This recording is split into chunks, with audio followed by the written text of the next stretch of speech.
Welcome to another episode of Legwork. Today we're going to be talking about how to evaluate and write your own training plan. And we have a number of blogs on this, and we thought that it would be a great idea to have a two-part podcast series. So to kick us off, I want to ask Molly a question. Molly, what was your first introduction to a more formalized training plan? Mine was a Hal Higdon plan that I found on the internet for my first half marathon. I totally would have pegged you for pulling a plan out of a book, by the way.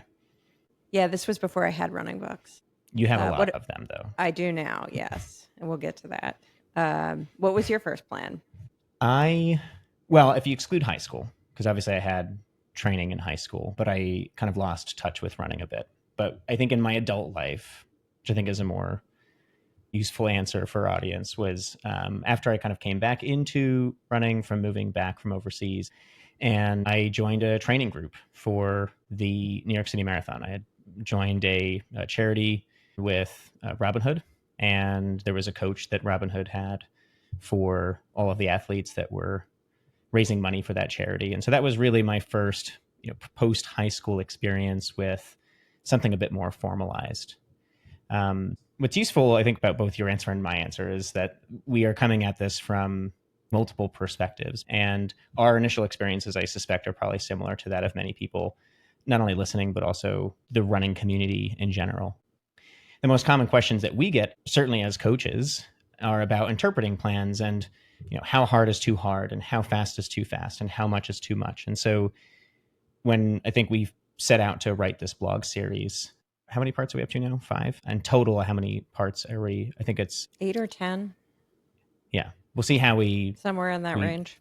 We'll see how we divide it up over time. We are trying to answer a number of these questions and to really give practical advice to people to understand how to evaluate plans and to consider whether a plan is, worthwhile. So let's dig into, I think, a little bit more of each of our backgrounds as runners and as coaches. When you were kind of getting into not only coaching, but writing plans for yourself, how did that start out for you? So like you, I also ran in junior high and high school, actually probably starting around 5th grade. But I was a track athlete. So I came to distance running later, kind of sanity miles in college, but didn't really ever consider racing until after grad school when I had my first job and kind of found myself with a little bit more free time and the ability to pursue things that I'd kind of been missing. So I think like a lot of people, I came to it not knowing all that much. Like I knew how to do a speed workout, but I had no idea what that meant in the context of a half marathon and what those plans even looked like. I never ran cross country in school. So I really didn't have I was a 400 runner. So we did really nothing in terms of like aerobic work. So all of that was pretty new to me. It was kind of like figuring out a new sport. I'm a person that kind of approaches things, maybe with like a little bit of an engineering mind. So I kind of wanted to understand why I was doing what I was doing and how things worked. And I kind of like taking things apart and putting them back together to figure out how they worked. So pretty quickly, I was like the runner that had an anatomy book and a lot of books about running. I think it's my favorite thing about you as a co-coach is that, we both bring such different perspectives, and I value yours and you value mine. And I think one of the things that you're great about, not only with our athletes, but full disclosure, Molly is also my coach. But so being both a co-coach and being coached is, I've seen that firsthand. And I think the tinkering and being able to pick things apart and put them back together again is probably the best way to learn. Yeah. I mean, I think I am definitely a learn by doing person. So I was always a solo runner for a very long time, at least in my running career. So, and I had like nobody to ask about anything. So a lot of what I was doing was like finding something in a book and trying it either as written or trying to make it a little more systematic so that I could like test a concept and then seeing if it worked. And I think in a lot of ways, like I made a lot of mistakes, but it was also incredibly valuable both to learn about myself as an athlete and kind of what worked for me, but also understand, maybe some of the pitfalls of training plans, how they are put together, what makes sense, what doesn't make sense. And then all of that eventually kind of led me to coaching. As you get a little more experience, you're meeting other runners, people start to ask questions. And I really got interested in being able to figure out for other people what would work, and not just myself. Yeah, I confess I did not have the same experimentalist approach as you did. Coming up through high school, I certainly remember getting these plans for the summer and a training log. Writing down what it was that I was doing was a part of the process, which I think was helpful. It probably mostly made me feel bad, which isn't the fault of the coach, but I think because, you're given a plan and then it was high school and I wasn't doing everything, and which I regret in hindsight, of course. But for me, being a part of that group plan, this is, I think, 2016, was super And helpful. this And I was your learned first marathon, correct? yes, this is my first marathon.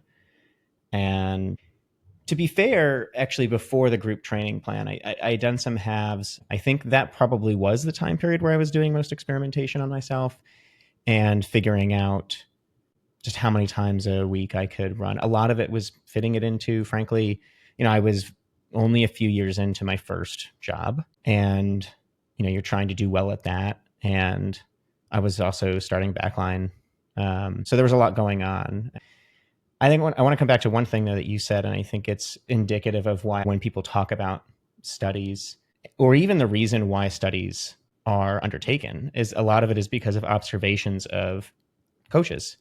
And coaches are often ahead of some of the science because they are tinkering, and I don't want to say stumble upon it because that sounds like it's not intentional, but kind of arrive at some things of this is what I think works. I have referred to myself as a bit of a, quote, dumb runner, which may be too pejorative, but what I mean by that is I was given a plan and I followed it. And it's not that I never questioned. I definitely was inquisitive. And I think in hindsight, I wish I had asked more questions. But perhaps that's why a little bit why we're doing this is because, what would current me want past me to know? And I think that it is what we're going to go through. Yeah, no, I think that, whether it's a dumb runner or, a rule follower, I think everybody that's undertaking training, if you're putting your time in, you want to feel like you are following the plan the best that you can. Yeah. If you have a plan. That's kind of another reason that this conversation is really important, because sometimes, particularly if you're just pulling a plan off the shelf or getting a plan from AI or even a group plan to some degree, in all likelihood, that plan is not written for exactly the person or the Yeah. course you are running. There's a lot of variables. And so following a plan to a T that is not really appropriate for you, it's not only not going to get you your best performance, but also could end up overtraining you, undertraining you, not really getting you where you want to go, despite the fact that you nailed it, maybe. And I think that's something that, unfortunately hear from runners is, I don't understand why this race went sideways. I did every workout. And I think Yeah. the ability to sort of understand from the outset, like, is this plan the right plan for my race and for me, is the first question you should be asking. Yeah. Well, and before we get into why should one even bother learning this, I think it's probably helpful to, in case somebody's wondering, is this episode for me? Let's talk about the types of people that would benefit, and you'll tell me if I miss anybody. So number one, I think it's certainly useful for somebody who is newer to running, is being given a plan, and they kind of want to know, is this too much or too little? And that I think is a common question for all of the different people. But I think certainly for somebody new coming in, you might be thinking, I don't know. This is new to me, and I'm putting my faith in something. I see this book, and it's got these plans at the end, and there's lots of data tables. So this seems like this is based on data, and it seems well thought through. So who am I to know?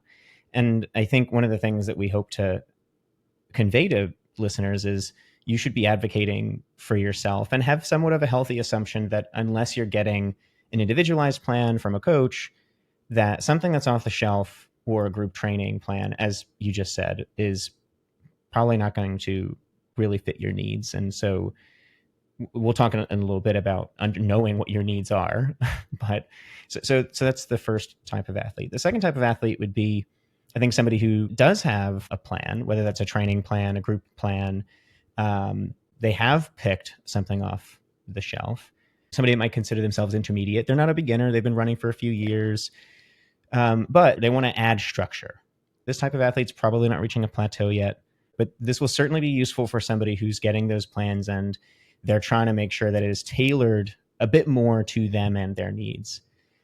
The third type of person that this might be useful for is even somebody who might consider themselves advanced. They've got a number of years under their belt. Maybe they have now a formal coaching relationship. Evaluating and understanding what your coach is giving to you and asking thoughtful questions is also a really valuable skill. And having a better understanding about what you're doing can give you a bit more confidence as you enter into training. So we want people to know it's important to advocate for yourself, and that building this skill set is essential for runners at virtually any level. And hopefully there's something that you can get out of this discussion. And it's not about questioning a coach at every turn, right? A coach-athlete relationship should be open, honest, transparent, and based on trust. If you don't trust your coach, that's not good.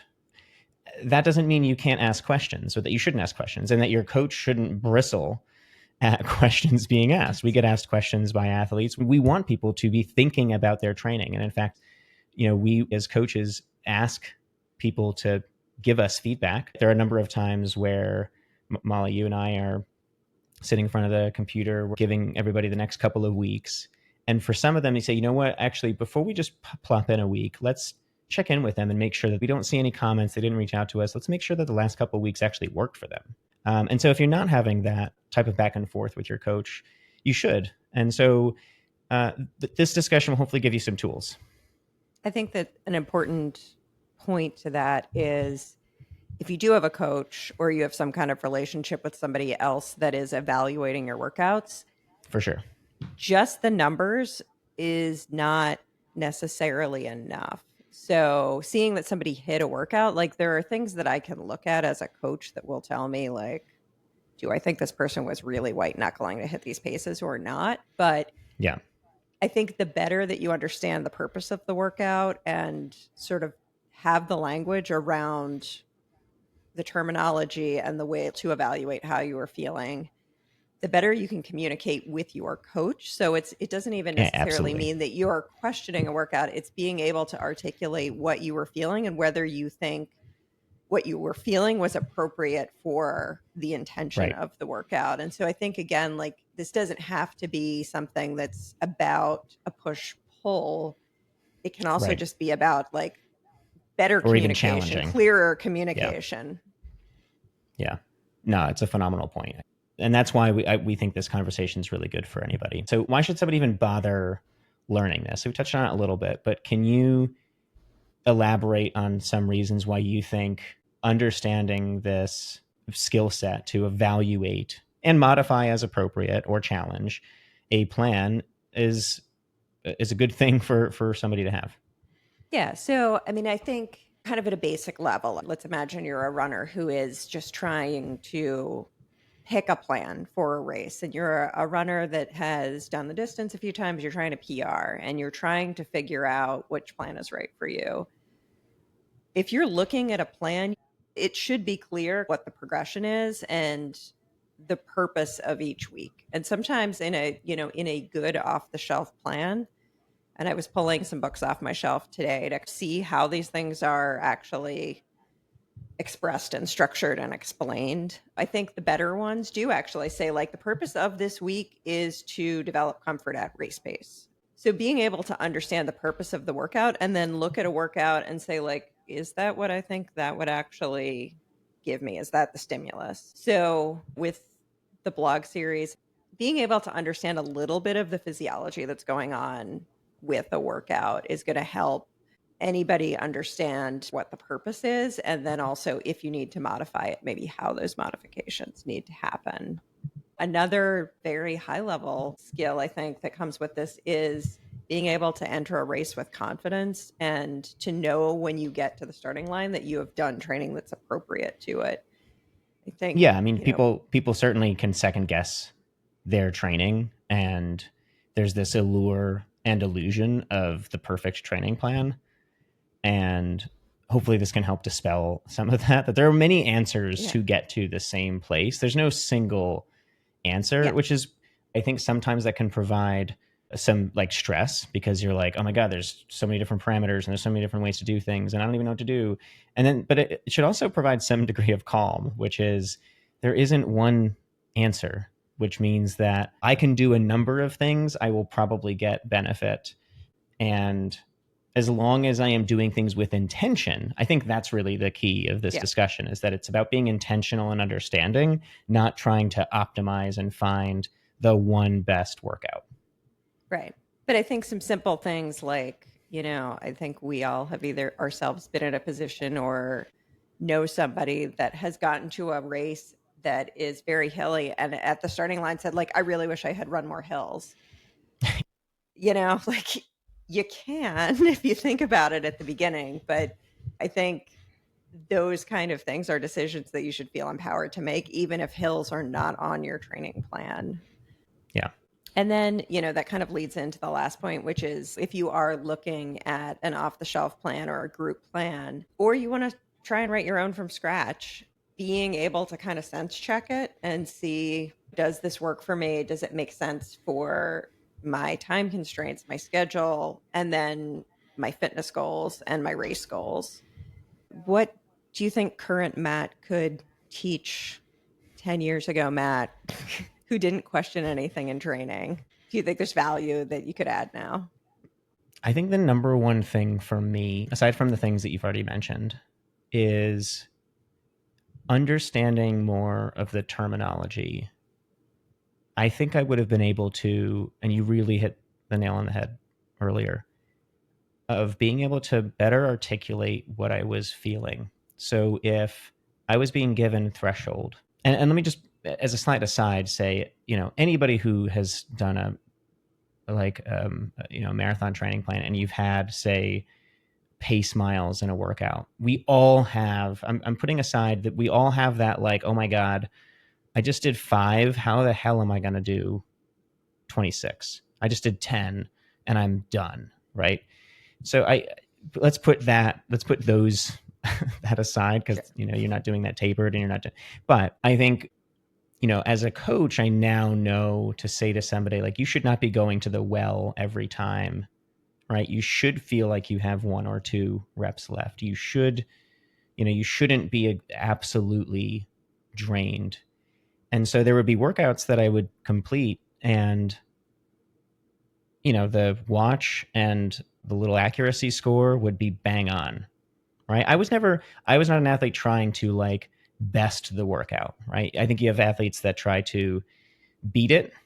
Right. I was trying to match it. To me, that was success. Success for me was if it said 6 minutes, I was not trying to do 5:45. I might have been trying to do 5:57, but I was not trying to really best it. I was trying to make sure that to me the 5:57 was like accounting for watch variations. But I think what I would say now to more directly answer your question is that being able to match what you're feeling with what's on the page is something that is hard to do if you don't really know what you should be feeling, right? I know we give cues to people in coaches notes to say this is how this should feel. Let us know if that's not how it feels. But I think if you're a person who doesn't have a formal coach or you're not really being closely looked at, it's harder, I think, to sort of challenge when there isn't really someone there. And so why should you bother learning? It's then to be able to match, am I feeling like I'm going to the well every single workout? That's not to say that there isn't occasional workouts where like it was particularly hard and you felt like you failed it. We've felt that. I would certainly encourage somebody to reframe a failing of a workout. But if that happens 2-3 times in a row, that's when okay, maybe this plan is too hard. Or you ask yourself, have I executed it correctly? Maybe I'm not executing it correctly. Am I understanding the purpose and am I understanding the pace? But too often I feel athletes just do what I did. And like, that's what the thing says. This is where I can be, this is, other workouts are fine. So this is my fault for feeling Yeah. this way. Or I rationalize it and I say, it was, I didn't eat, or it's super hot, or it's humid. And uh, those things can make a difference for sure. But I think if you're seeing repeated challenge over multiple workouts, hopefully this discussion and learning from this will give you the confidence to say it's the plan and not necessarily me failing. Right. So let's transition into the benefit. So so we know that this is useful to learn, right? We know that this is helpful, and hopefully we've made that case. Making that practical, what are specific things that somebody can do with that knowledge once they've sort of learned a bit more about how to be intentional? Yeah. If we take kind of the mid case of somebody has a plan of some sort that they intend to use, and they just want to make it more individual. I quickly opened, I think, 6 books tonight that were probably the most popular training books that are out there, most of which come from, pro coaches that are meant The to audience should be. know that there are very few running books out there that have been published that you don't have. I feel like your library That is is probably true. quite extensive, which is why you were able to pull so many and verify this so quickly. Yeah.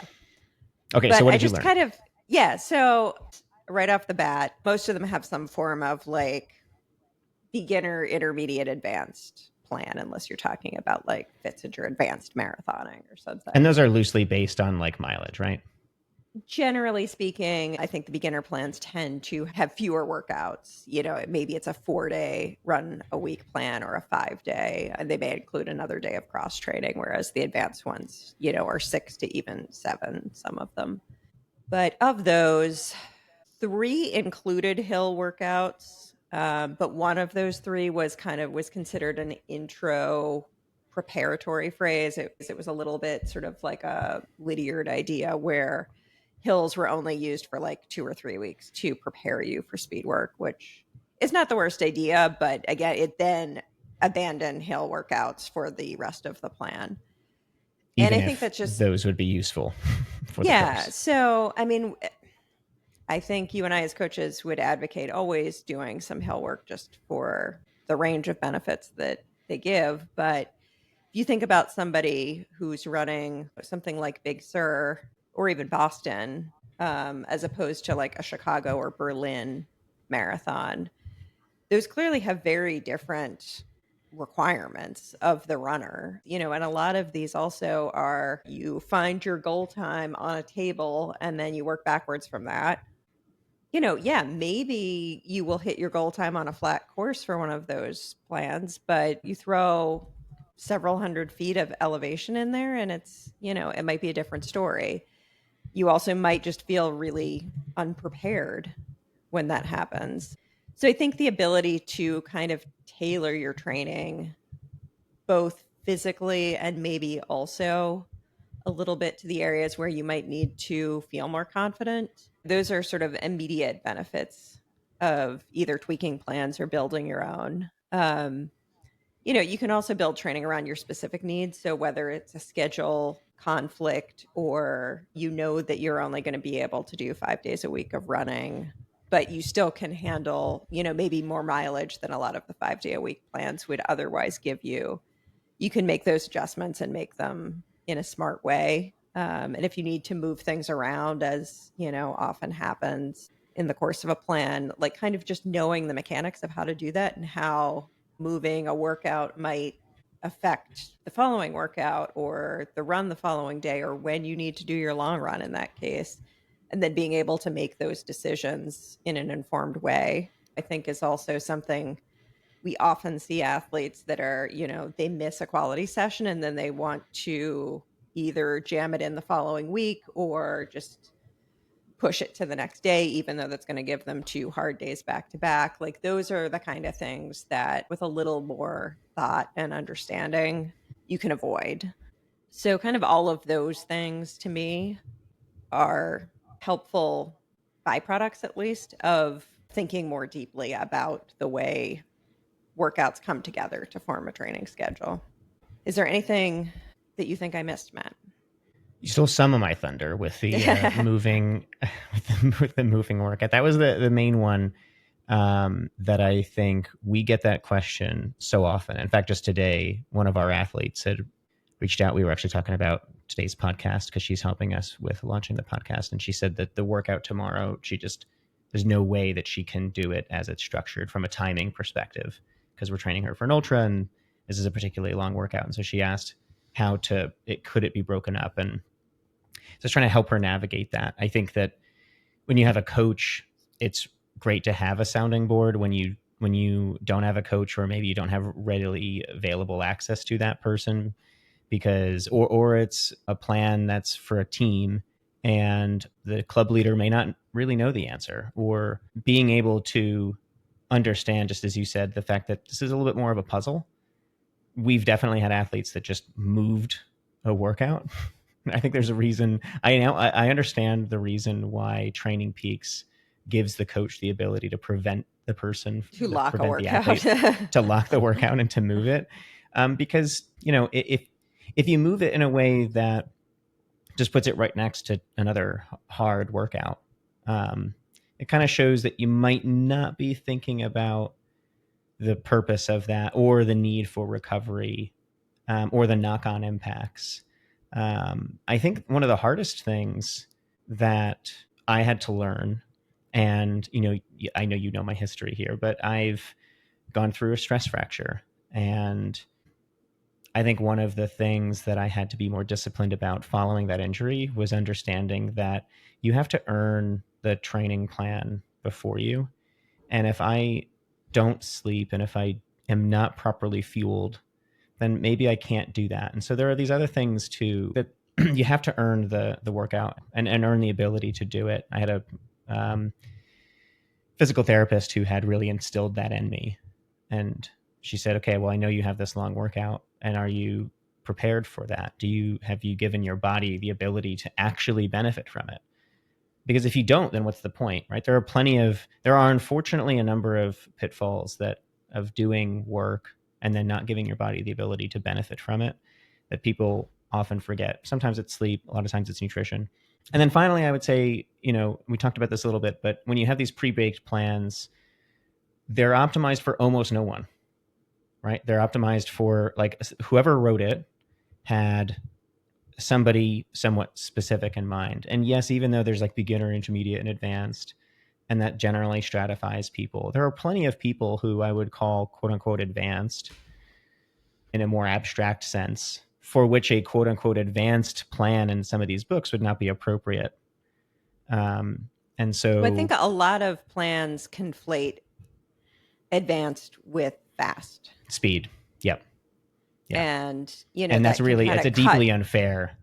Yeah. And it cuts both ways, because I think you can be somebody who is objectively fast, but who has never run marathon mileage before and probably has no business jumping into that advanced plan. And on the other side, you might have somebody who's, been running for 40 years and maybe is quite an advanced runner in skill and knowledge and, ability to understanding execute their a body. workout, but maybe 90 miles a week is no longer appropriate. Yeah. Yeah. And if they're a master's runner, that type of mileage needs to be scaled back. I would not consider them any less quote unquote advanced. Right. To your point. And so, yeah, I think that's really a major pitfall of a lot of these pre-baked plans, is that their terminology is very ill-defined, which makes it hard for you to evaluate whether, like, what does interval even mean? All right. And we talk about that a little bit in this episode, as well as in part 2 when we get to it. Okay. So we've talked about the importance. I think hopefully people are now convinced that this is a valuable skill set and that there's a lot that you can do with it. So let's put this into practical terms. The rest of this episode, we're going to cover 4 key areas that we're going to walk through. So number 1 is we're going to talk about how do you understand the course. Too often the course is put way later, And so we're going to make the case that it needs to be first and foremost the thing that you consider. So evaluating the course, number one. Number two, evaluating your starting fitness and your athletic profile. Where are you now? Not aspirationally, but where are you now? Right. So understanding you. Number three is then how do we put pen to paper and consider those two things in the context of mileage and volume for an actual plan when you're actually writing something down. And then finally, part four of this discussion will be about adding appropriate intensity. So how do we make sure that we're considering the right workouts? Again, as I said before, there's no perfect workout, but there are definitely ways to be more intentional about the workouts that you choose. Part two of this will be a bit more into specific workouts and ways to construct things and let different levers that you can pull. This is going to be a little bit more high level. But we'll talk about adding intensity in general terms. So Molly, looking at the course, when we say to people looking at the course, right, that sounds obvious, right? But as I was just saying, I think people do that way too late. I think you'd agree. So a common approach is I'm going to pick a race. I know the distance. I now know that I need to pick a plan based on that distance. Maybe I have a PR goal. Sometimes people are like, I want a BQ. And so I'm going to pick this plan with a number at the end of it of where I want to be. And we'll talk about the sort of reason to avoid doing that later when we talk about understanding yourself. But outside of major races, most of those plans are not going to be tailored, right? Obviously, if you're doing Boston, if you're doing New York, you'll probably find that some of those will be like to a certain degree tailored to those races. As we've discussed, though, even group plans are probably not going to be tailored. So what are best practices to assess courses up front? The first thing as a coach that I always look at is, and this sounds obvious, but what's the course profile? And that includes not just the overall elevation or a description like it's hilly or it's flat, but paying specific attention to things like where are the hills? Are they just kind of rolling throughout? Is it that there's a massive hill at mile 20 of a marathon? Is it that the second half of my half is mostly uphill? Something like Boston, I think people kind of overlook the fact that the first 6 miles are pretty aggressively downhill in a way that you actually need to train for. So I think just thinking specifically and like having some respect for the course and the specific course beyond a general, Superficial, it's flat, it's downhill, oh, it's a PR those kind of course. It's not things. a PR Yeah. course. Courses are often way too general until like a month out, and then people start Right. looking at the course profile and are like, oh, there's lots of turns, and the aid stations are like 4 miles apart, and I'm used to one where it's big marathons where they're only 1 mile apart, and all of these things play into like understanding how you might tweak your training. Right. And that's why also, like, even as a coach, unless it's a race that I myself have run a number of times, I generally will read some race reports. And I kind of go out of my way to find ones that are both people that had a really successful day and then also people that didn't. And kind of understand where people struggled and also what sometimes race reports are great because they will also tell you kind of what people did in training or where they had to dig deep and those kind of things, which I think are really helpful to know going in and not, again, like during the taper, which is often when people start to look at this stuff when it's, you're not really going to be able to have time to do anything about it. So all of those things are actionable. I think also from a confidence standpoint, the earlier that you know that stuff and kind of have it in your head, the better you're going to feel going into the race.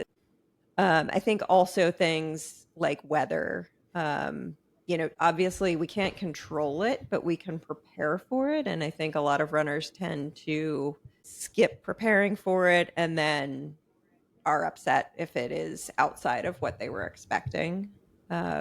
But heat training is a thing that you can do that you can incorporate. So is making a choice to do your long run in the rain if it happens to fall on a rainy day and not punting it until the next day. All of those kind of things are going to make you feel more comfortable and more prepared for race day.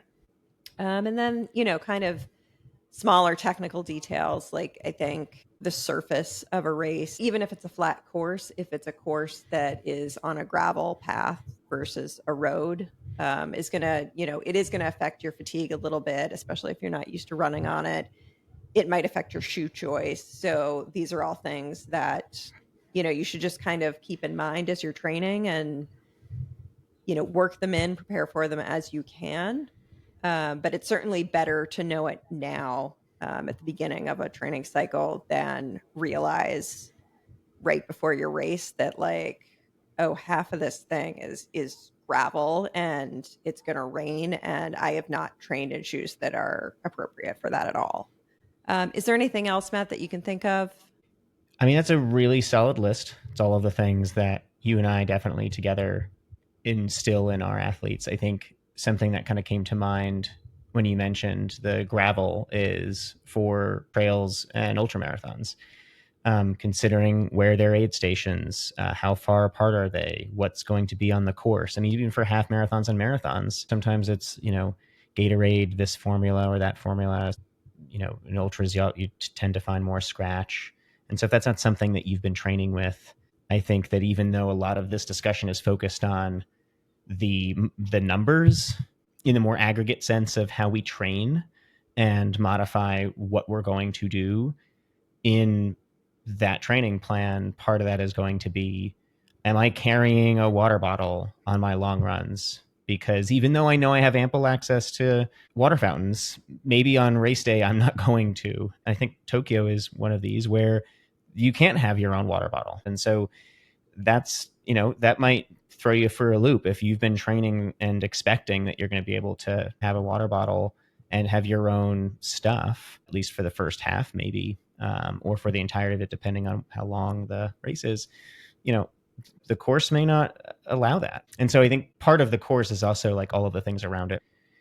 I was just talking to somebody who's running a marathon, but it's in the Swiss Alps.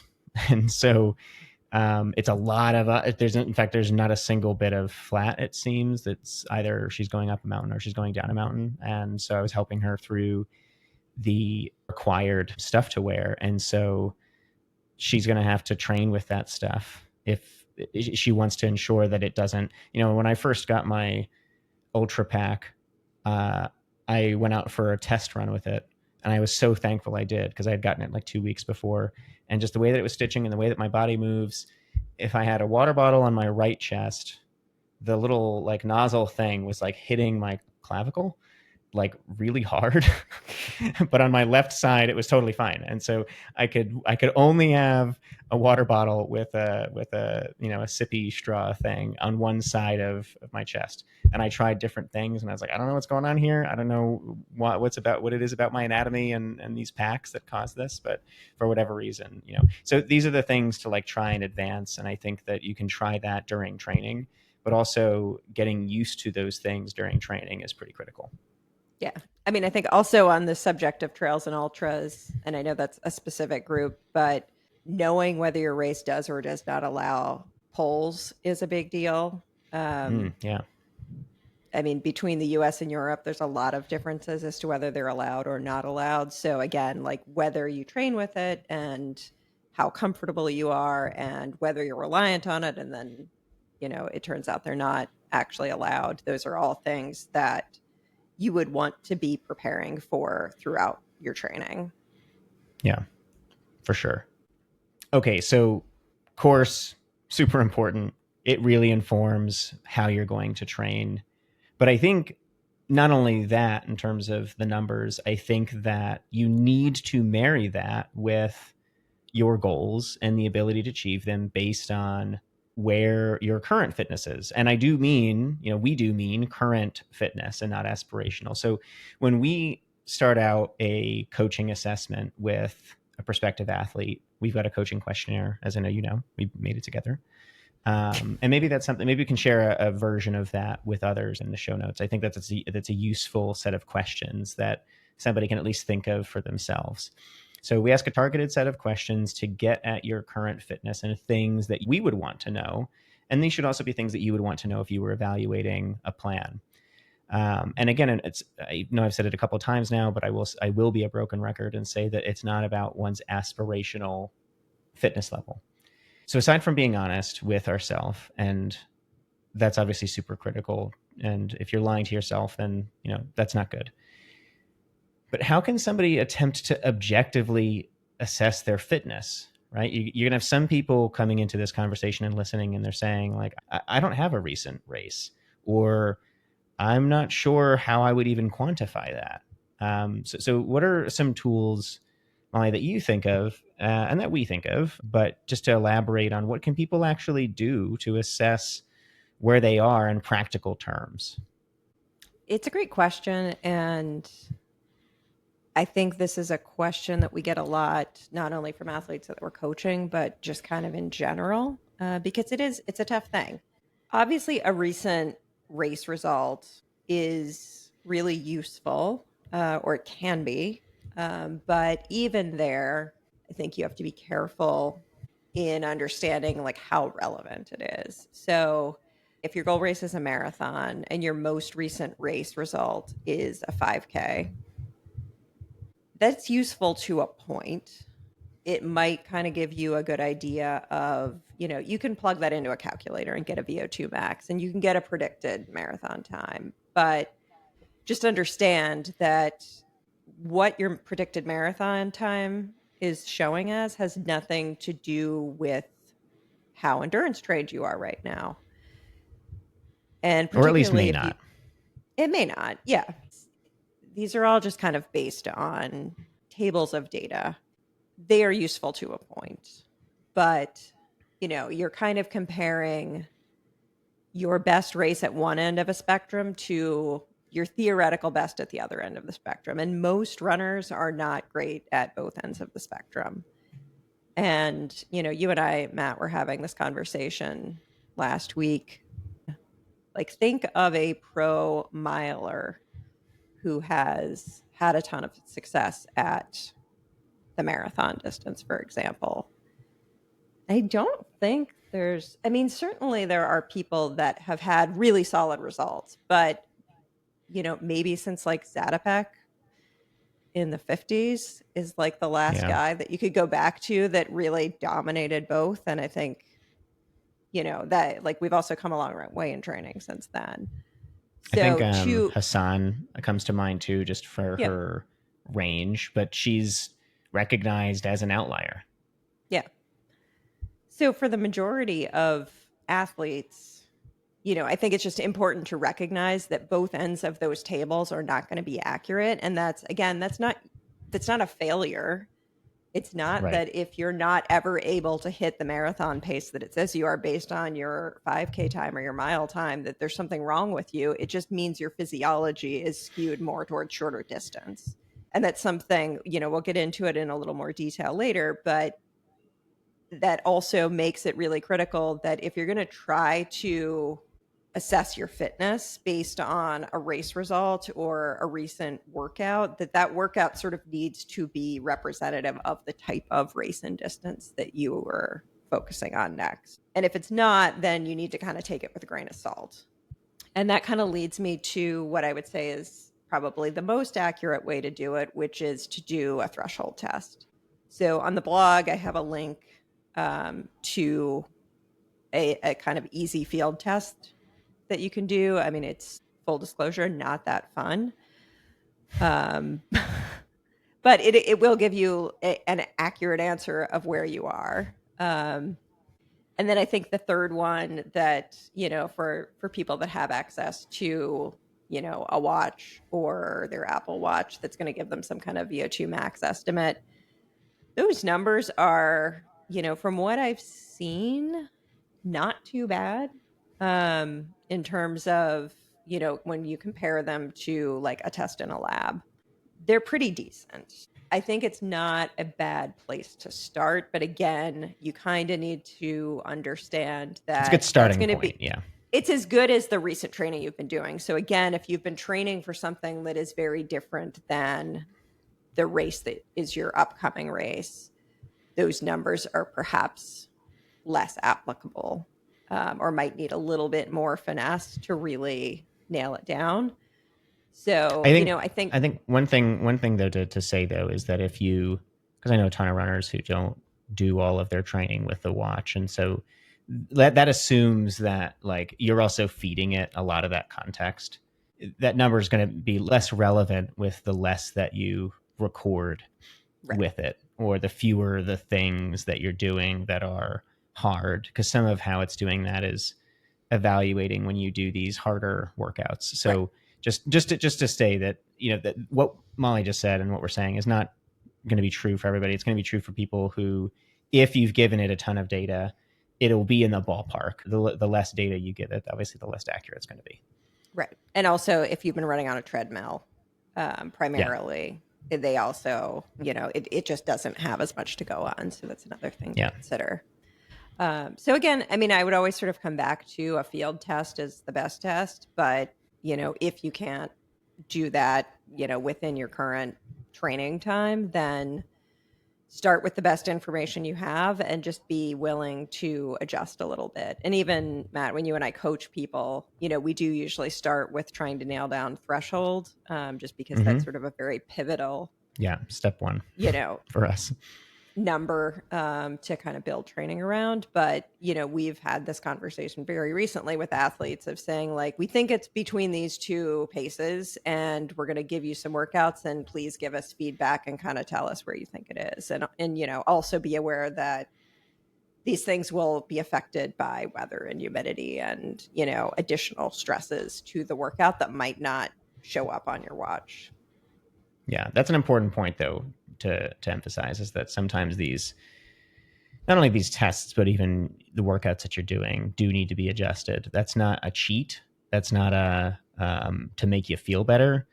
Um, you know, there's a reason why for those who use VDOT that they added an adjustment based on certain weather factors. So it is a real thing. Sometimes too strict an adherence to a pace chart does somebody a disservice, because it gives them, I think, sometimes a wrong impression that if they're not hitting it, that they're failing, or that they are not as fast as they think they are. And if you're making that judgment on a 90-degree day, or when it's like 95% humidity, that's, you know, it's easy to freak out. It's harder to stay calm. And when things don't go well, that's why you have independent people to help you, certainly if it's a coach. But where you're doing this yourself, you need to also be that sort of steady hand. And that's really hard. So hopefully one of the things you can take away from this discussion is make those decisions when you're not like literally done with the workout. That's the worst time to make a decision, is when you've just finished your last rep and you're like, this sucks. And I'm definitely not as fast. I mean, how many times have I texted you and been Yeah. like, I'm done. I can't do it. I'm throwing it in. And then a couple hours later go by and I've showered and I've eaten and I've got calories, and I get back out there a couple days and it's things change. So I think we've touched on some quantitative tests like the threshold test using recent race results. What about some qualitative things like sports history? Presumably that can be a useful indicia for understanding your fitness. I think sometimes like the sports you play as a kid or as an adolescent often do, we're kind of doing what feels good. So if you were a kid that just gravitated to sprinting, or you were the kid that, really actually loved cross country, that can kind of tell you if you were a little more, Yeah. speed heavy, or, a little more built for endurance. And these things do matter as you start to build a training plan. I definitely remember as a kid with friends in soccer who would say, Matt, you're crazy, because I was a cross country indoor and outdoor all 3 seasons. I loved it, and that was my thing. But I had plenty of friends who were in soccer or basketball, and they weren't in the running sports. To them, running was a punishment, and so they'd say, "Look, I can run up and down a field all day, but I couldn't run a mile or two continuous." And I think now I know, like older Matt, is understanding that that's because we were operating in two different systems, right? They were Yeah. doing these short bursts, stopping, and yeah, quote unquote, it was an hour long or an hour and a half long or however long the game was, but they were doing this like sprint, which we know is a different system, and then recharging that because they would then be paused between plays or they'd be standing around for a little bit. And it wasn't that they were doing nothing, but it certainly gave their body a chance to like recharge. And so it's a very different type of energy system, muscular system that was being called upon for those other sports. So to your point, yeah, I think that they, if you were somebody who like absolutely hated the idea of any continuous form of running, and if you enjoyed the short first fast and you were good at it, then yeah, that Yeah. probably meant that you were more fast twitch. But just on that note, and correct me if I'm wrong, we've talked about this a little bit in the past. For people who are less trained or haven't been training in a while, I think you gravitate towards being more fast twitch. Is that right? Right. Yeah, and maybe it's a good time to kind of take a step back, big picture on what we're talking about with slow twitch and fast twitch. So everybody has both types of muscle fiber. If we kind of think of like chicken or something, like the dark meat, the red meat, is the slow twitch. It is red because it gets more blood flow, and it gets more blood flow because those are the muscles that utilize oxygen to produce the bulk of their energy. And then fast twitch muscle is what's responsible for short burst power. They tend to be fibers that can contract with a higher force. So it's like a more explosive power. It's also quite quick. So those really, they're producing energy from carbohydrates essentially that are stored within the muscle fiber, or they can be in the bloodstream, but it's far more efficient if they use the ones in the fiber. And those muscles tire very quickly as a result because they have a limited amount of fuel available, and they're also producing these more powerful contractions. So when we think of sprinters, power lifters, sports that require both quick reactions and the ability to put out a lot of power in a short time, those tend to favor faster twitch athletes.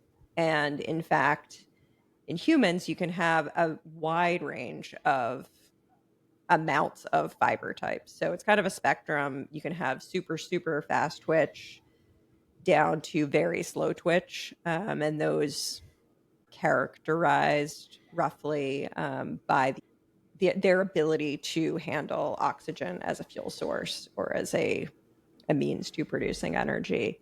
So you can kind of think of it as a spectrum. There's like kind of the far end that can't use it at all. There's the slow end that, really just prefers to slowly produce fuel from oxygen. And then there's a bunch in the middle that can kind of do a little of both. And based on Hybrid, training, if they you can will. get hybrid, yes. And they can be pushed either way. And that's sort of a lot of what we're going to talk about in the, next week's installment when we talk about like what training actually is doing. Is a lot of it is about sort of convincing those hybrid fibers that they need to be more fast twitch or more slow twitch. So understanding as a starting point, like which way, first of all, genetically, you were sort of born with a predisposition, and we can change that. But if you are more of a fast twitch person, like I was as a sprinter, I just have learned over time that I really need to put a lot of training emphasis into the kind of workouts that push them to be more slow twitch and more oxidative. Um, Whereas Which somebody means that like you're you that, training. Yeah, I was going to say. I mean, I think on the opposite side of that spectrum. I am much more slow twitch. I think that's why I gravitate towards loving ultras and going all day. But I think that just to kind of bring that back to the episode, because somebody might be saying, "Hold on a second, I was in the middle of my run and I was thinking about something else. I've now come back." yeah. You guys are talking about fast twitch, slow twitch. How does that relate to evaluating a training plan? Well, knowing how you skew and knowing then if you are more of a fast twitch person like Molly or you're more of a slow twitch person like me, it then gives you some information to know what are the things you need to make sure that you are working on, especially if I am doing a 5K or even a 10K or a mile. I'm going to have to work a lot harder to get my pace and turnover a lot more quickly because I'm not going to have as naturally that power. Whereas for somebody like Molly, that will come a bit more naturally, and it'll be a little bit easier for you to more quickly get your gears up. And so that does impact then the types of workouts that you do. I think it also impacts, and we have this with some athletes that we coach and a couple that you coach individually, where we need to be careful about then what they are given, because if you're a fast twitch person and you give them too much fast twitch, I think that can result in, or especially like the extended intervals, that can really result in a huge amount of fatigue that that person's going to need a lot more time to recover from. And so maybe a fast twitch person doing, say, a threshold workout, and tell me if you think I'm wrong on this general example. If you're a fast twitch person and you're doing a threshold workout, and let's say that it's 4 miles at threshold, that might be more taxing for somebody who's fast twitch than it is for somebody who's slow twitch, because that's going to be a little bit more in my wheelhouse than it is in somebody who is a more fast twitch person. Would you say it's a fair use I think case? that's generally true. I also think that fast twitch people tend to need a bit more threshold, kind of to Well, push yes, that to that. direction. But I think you're Yeah. absolutely right. Like I think it's actually on our coaching intake form now for this reason. One of my sneaky questions is, how sore do you get after workouts? Because Yeah. generally speaking, athletes that are more fast twitch get a bit sorer We'll and get need a little sore. bit more recovery time, which is, and again, I think sometimes people feel like soreness is some kind of failure, or that the workout was too hard. And it can be, but it also can just be that because you are using fiber that's putting out more force and fatigues more quickly, just you're a little bit more reliant on that fiber as a fast twitch athlete. And so that just results in those fibers just require a little bit more recovery time. Like you're more into the 48-hour range than 24 hours. So it's just something kind of to be aware of about yourself. And that's because those, if somebody is more reliant on those fibers, and because those fibers tire more quickly as compared to somebody who's slow twitch and can use a lot more of their slow twitch fibers, which are designed to not sort of tire as quickly.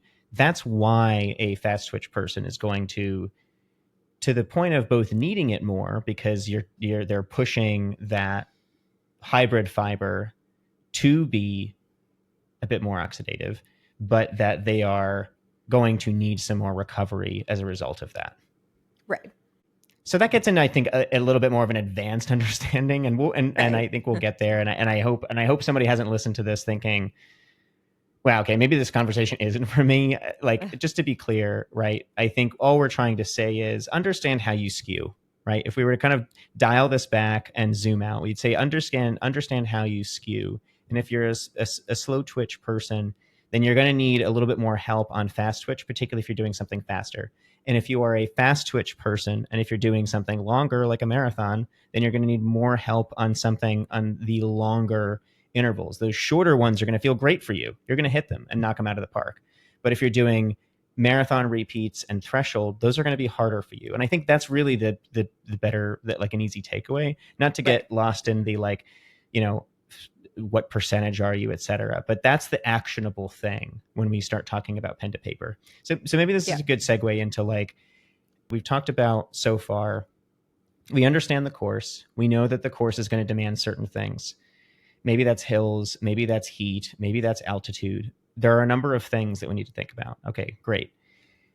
Then we have ourselves and where we fit within that. We're going to have strengths, we're going to have weaknesses, and we're going to need to figure out how we can fit into that, and therefore what we need in order to best address the needs of the thing that we are doing. So respect what it is. understand what it is, and then fit into that. Okay. So from here on out, we now have decisions that can translate into numbers, right? And when we talk about translating into numbers, we're talking about how we actually start sitting down and writing a plan. And so for those following at home, we promise to talk about a couple of specific things when we're actually getting into the practical, let's write a plan or evaluate a plan or modify a plan. So generally speaking, there are three things. There's your total mileage, there's how that's spread throughout the week and where you put your long run, and then there's adding intensity. So Molly, let's start with mileage. What's a useful way to convey to somebody listening to determine a good number, both to start with and to build to, when we're talking about total mileage, and then if you're ready, loop in the long run? I mean, I think that, the biggest point of context is what you're already doing. And, that also comes with the caveat of how much time do you have before the race. But in general, I would say, if your last training cycle is, assuming it was recent, you were doing 40 miles a week, it's kind of unreasonable to expect that you're going to start doing a marathon plan that is, going to be at 55, 60 a week out of the box, and you're going to peak at 80. That's a big jump. And unless you can really dedicate the time first to get yourself up to that base mileage, it's going to be too much as to ratchet up from one plan to the next. So I think like where somebody is starting from is always, the first thing to think about. And then the two things that you and I tend to hear from a lot of athletes when we start to talk about volume is kind of on one end of the spectrum, there's the person that says, I can't run more than 40 miles a week or I'll get hurt, or, fill in the number there. And then on the other end is the person that, when you ask, what have you been running? They'll tell you, well, my last plan peaked at 50. Both of those statements, I think, are kind of too narrow, or maybe the wrong way of thinking about mileage and volume. For the person that kind of has this ceiling in their head, I would want to know, and this is excluding somebody that, has a chronic injury or has a reason that they are sort of, Yeah. Capped at a mileage. But I think for a normal runner, the first thing, that I want to ask is what did those miles look like? And are those just not the right 40 miles, whatever number? Or I think if I could add here, we've seen this a lot of they're running those way too hard. Yeah.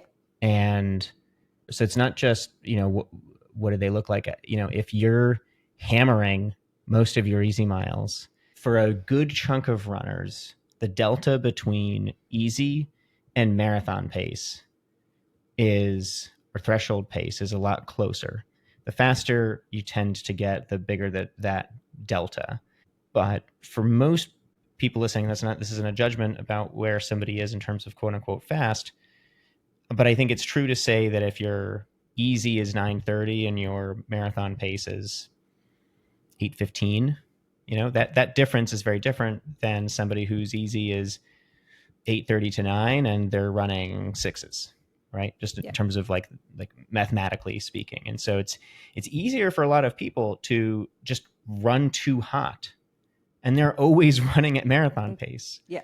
And so, if you are always running effectively marathon pace, because it's not that far off from your easy pace, I can see why you'd get hurt quickly. And so I think that's a really important sort of, again, thing to be honest about. It's not to say that like you run at an unnaturally slow pace, right? We're not saying that either. Just being conscious of, stepping back and saying, well, what am I running? And what is that really? And am I running it too hard? Yeah. And I think to the same point is just too much of your week being dedicated to workouts. And that's something I think, we tend to see a lot of times with athletes that are members of a club where Yeah. they're showing up Tuesday, Thursday for the workouts, and then they're doing a long run, and maybe they get another, 3, 4 easy miles in a week. But if all of your workouts are workouts, you're not really Yeah. giving your body the chance to adapt to just the general stresses of running with easy miles, which is, one of the things easy miles do is, Yeah. it's a lower stress way for your body to adapt to forces. So if you're going to put all of the miles that you have into quality, you're never really giving your body a chance to make those adaptations when it's not under additional stress of a workout as well. And so, that's another reason that people sometimes just end up getting hurt, even on something that's maybe not a huge number of miles. It's just that they're all sort of quality. Let's assume now that we've hopefully convinced people to think of what is easy. I'm just going to say what is easy pace for you. Being honest about that answer. So once I know that what that is, and I have an understanding, what percentage of my overall week then is that, and how do you calculate that as compared to the time spent at some faster pace when and we'll eventually talk about adding intensity, but just to start in general terms.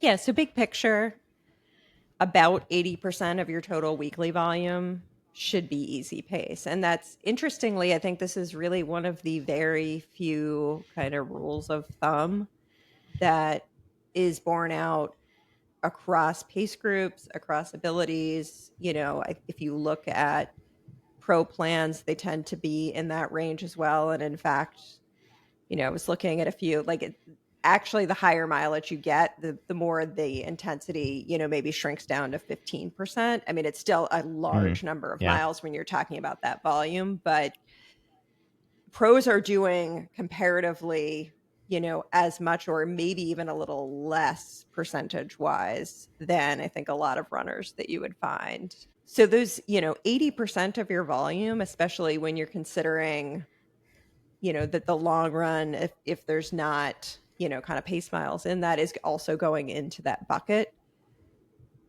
That's most of your miles by far. And if you're doing all of them 10, 15% too fast, that's a Yeah. lot of your training that you've just, ratcheted up. And I think that's why we are so adamant about people kind of being honest about what an easy conversational pace is, and like the need to stay there. And just to emphasize, you and I are not people who subscribe to any absolutes. 10% rule, whatever.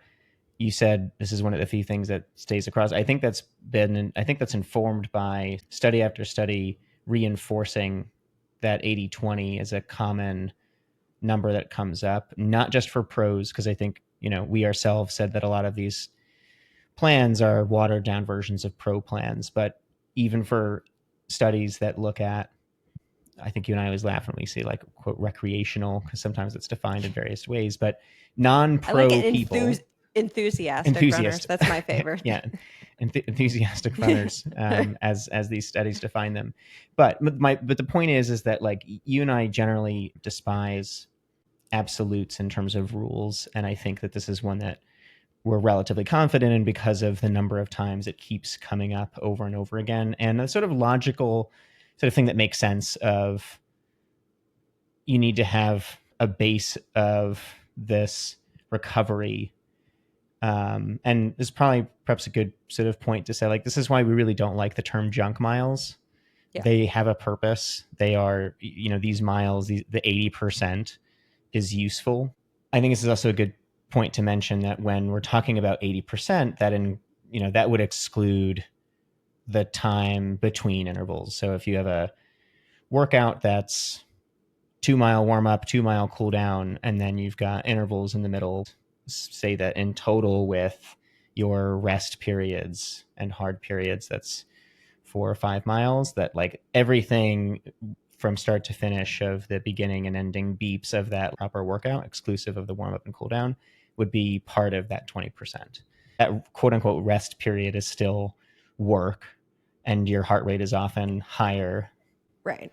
Yeah, I would say unless it's, you're doing something that's a really short speed program where you're getting either full rest or walking rest, those recovery intervals in most cases, there's actually a lot going on physiologically, in that recovery that's often as valuable or more valuable than what is happening during the like hard part of it. Yeah. Um, Okay. so yeah, So, that's something that I certainly include when I'm doing, kind of the 80-20 sanity check on anybody's week. right. So then when we're bringing this back to mileage and volume, for people trying to get faster, I think we would say more consistent volume is the first step. So, what are some options for people to add in easy miles? And we're talking about setting a mileage and volume progression for their plan. So for increasing volume, it is generally preferable to add frequency before you add duration. I think that's preferred, not necessarily set in stone. That's one of those kind of rules of thumb that I think, depending on your experience and what you're trying to achieve, I think, you can do either. I think for a lot of people, let's say you are a runner coming in who generally does a 5-day week with 2 off days, adding a 6th day is generally a quote unquote safer way to increase mileage because you're adding those miles along with another sort of night of sleep between them.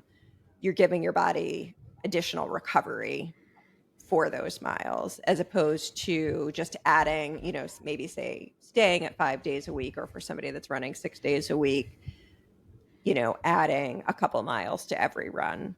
You're increasing the recovery demand from each run if you're keeping the same number and just increasing the duration. So I think that's something to keep in mind. Obviously, also, it depends the amount that you're adding. So whether you're trying to just add an extra mile a couple days a week, it's probably not a big deal versus somebody that's trying to, add 2 to 3 miles to every run. I think this is where we have some athletes that are in the nursing and medical profession, and they have, say, a 2-3 day shift where they've got an intense couple of days, and different professions might have this, but adding a 6th day is just not an option. And so I think what you're saying is, well, it might be preferred. It's not like it's inherently significantly better than that second option you said, which is adding more miles to your current runs. It's just that by doing that, you want to be careful about, or at least conscientious about, the additional recovery that's needed. Right. And I think the same would go if you're going to add doubles, Yeah.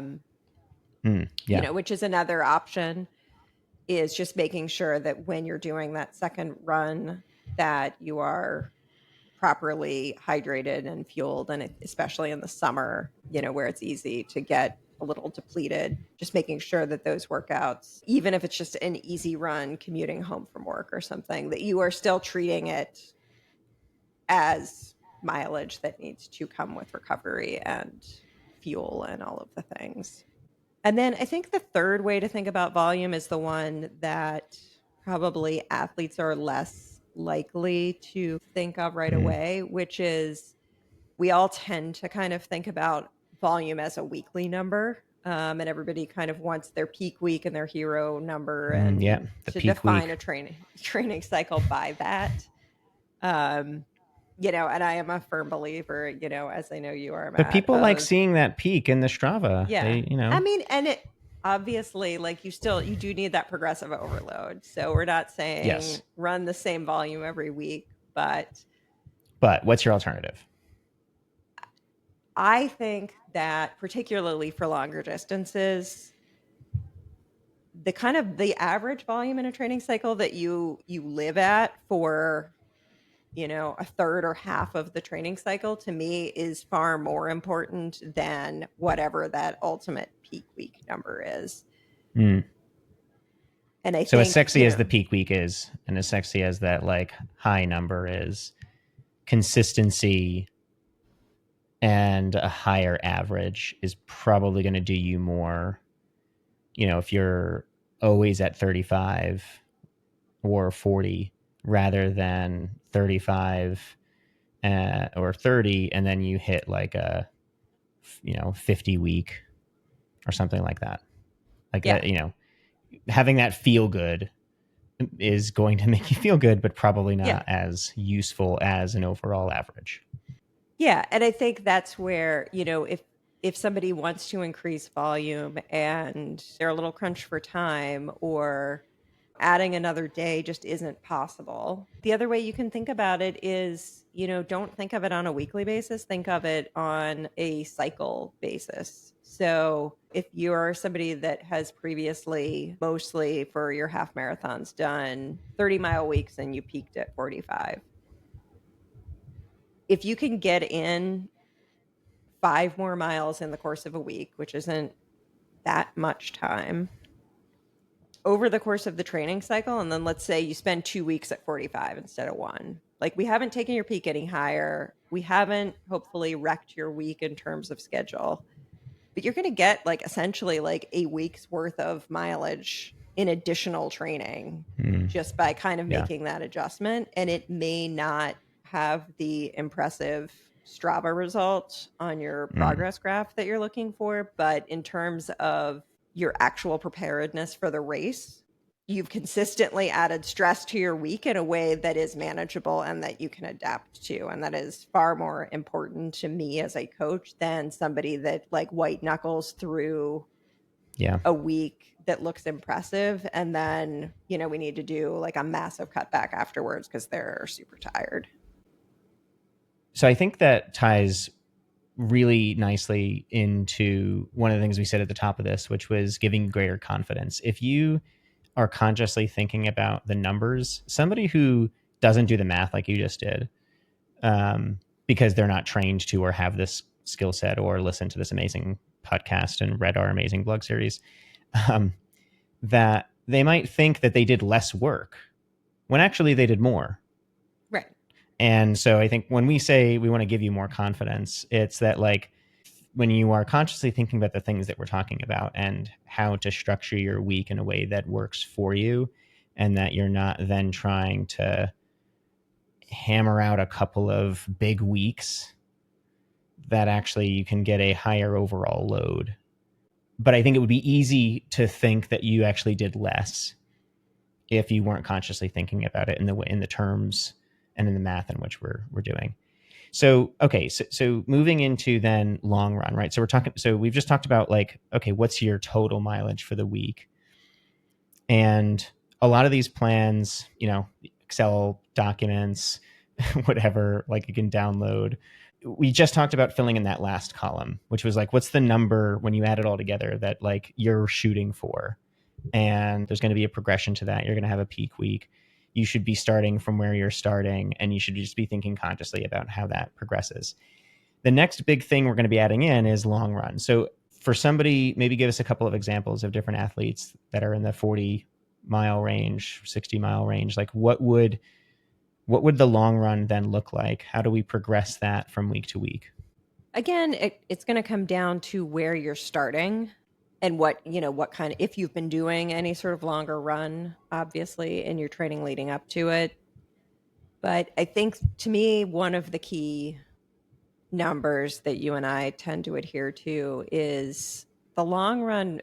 Really, we don't like to see being more than a third to half, and really preferably under half of weekly mileage. And the reason for that is it's a ton of stress that you're piling onto one day. And let's think about somebody that's, say, running a marathon and it's a 45-mile week. Maybe that's, kind of where they're going to peak in their training cycle, and they have a 20-mile long run. So that is, going to be close to, if not half of their weekly mileage. And let's say that person is then running 4 other days a week. It's a 5-day plan. So that means their other runs are, on average, going to be about 5 miles. So we have now piled 4 times the load onto one day. And it's just Mhm. really tough to, I think, prepare your body for that kind of overload And to and this recover is, from it.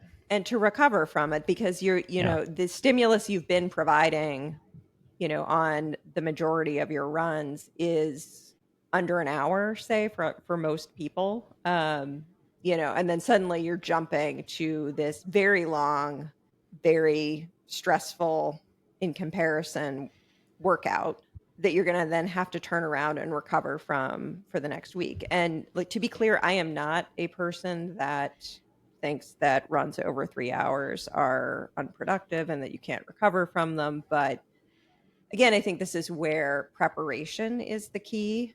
So if you are going to be doing, 20 milers and, 18, like multiple runs in that range, part of your training plan has to be structured to make that progressive load something that is manageable and something that you know how to fuel and that you know how to hydrate so that you can recover from it and come back. And that's kind of also why we like to see it be a smaller proportion of your total week, because if you kind of think about it, like if most of your runs are 6 miles on a random Tuesday, at least like if it's a 20-mile run, like little under a third of it just feels like any normal day.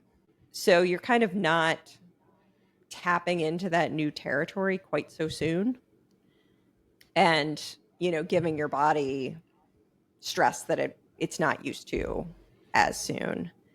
Yeah. I mean, well, one follow up, and I go back and forth on this. There's a mutual friend of ours who um, we've talked to about this concept as well, of like, how many 20 milers should you have? And do you have to have three, right? Three is often a number that kind of gets put out there that you can kind of fit into an 18-week cycle, or at least two. What's your philosophy in general terms? And I'm just going to state, of course, we're doing broad brush strokes here. There's a ton that we could go into in significant more detail, and this podcast will be like an 8-hour long thing, which we're not going to do to you or to ourselves. But just in general terms, what do you think is, at least for somebody asking that question, hey, I've heard that getting 320 milers in is useful. What do you think? How would you respond to that person? Yeah, as with all technical questions, it depends. uh, well, I think you should always have to say what it depends on. Yes. So I would say if your goal is to finish, yes, you can probably get by with one. And I do think you should do the one, because it is, for anybody that's run a marathon, the territory that comes after 20 is kind of a different beast. So at least understand, I think, purely, even before we get to the physiological benefits, just understanding what you're going to feel like is helpful for anybody that's, going up against the distance. But I think you and I would agree that it's not a magic number, right? I It's think not it is. magic. No. It's a number that is used because it does get into the two. It's got a two handle. Yeah. Your 10, We like round numbers. right? We like round numbers. You have a 10K left. It gives people a good sense of what they might feel. But I think just to add before you continue, is that I would say it's definitely not a magic number, and we shouldn't we shouldn't be putting this on a pedestal, as in you have to do this or you're not a legit runner. You haven't done a legit long run. So there are other ways to make sure we're getting in the stimulus that you need. But to your point, there are mental benefits to it in terms of like knowing that you've gone this amount. But the edges of how many, to your point, depend. So sorry, I just wanted to toss that in there before we No, just to I state think that that's a it's great not a point. magic number. Yeah. Yeah. And I think like 18 is not that different than 20 in practice. Yeah, agreed. Especially depending on the weather, and certainly if your coach has put quality in it, you could have a 17-mile with quality being akin to, if not even more, in terms of stress and adaptation than a 20 miler, right? And certainly in certain respects. Yeah. So, I mean, a little bit, I'm going to go back to what I was talking about earlier with kind of knowing the kind of athlete you are. For me, and this was after many, many marathons, I still found that I liked to have 5 runs that were between 18 and 22, 23.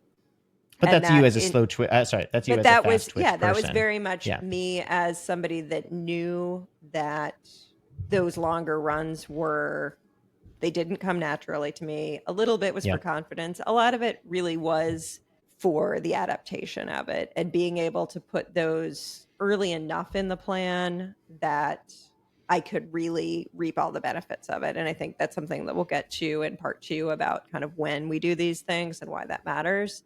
Right. But for me, as a fast twitch athlete, I knew that I needed that volume of stimulus to really get me to where I Mm. wanted to be on race day. I think for somebody like you, I tend to give you more, probably more runs under 20 miles, but with With pace, quality.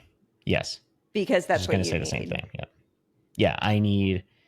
I need something to help me.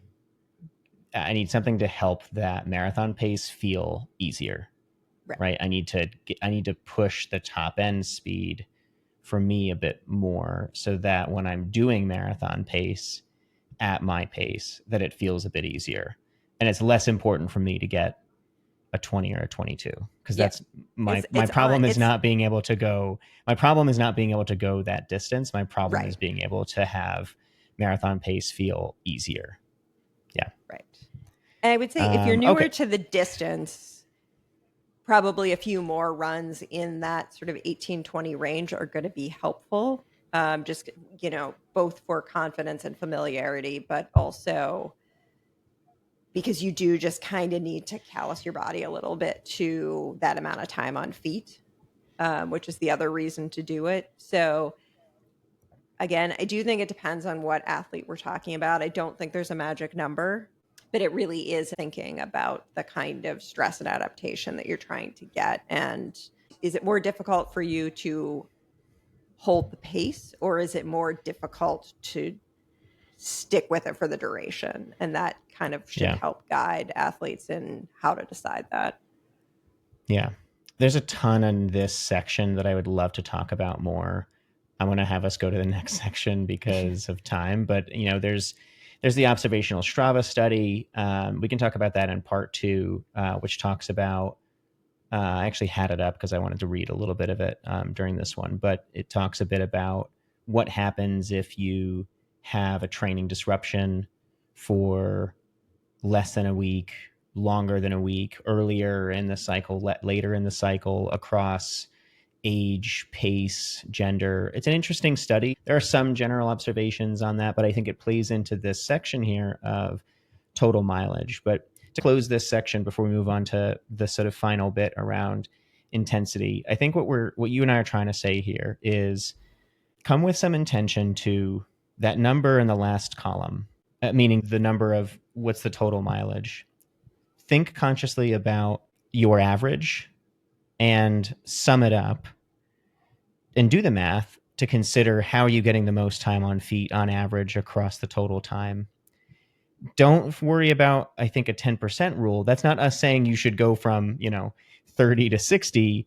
But I think if, let's say, you were doing 40 miles and then you had a really tough time at work, you had a number of late nights, you made some adult decisions to not do your runs because you were too exhausted, and you had a 20-mile week. That does not mean you're starting from scratch again. You do not need to go back and say, well, I can only now do 25 next week, right? That's if you're deep into 22, a if training. you're going to stick Yeah. to Yes. 10%. Yes.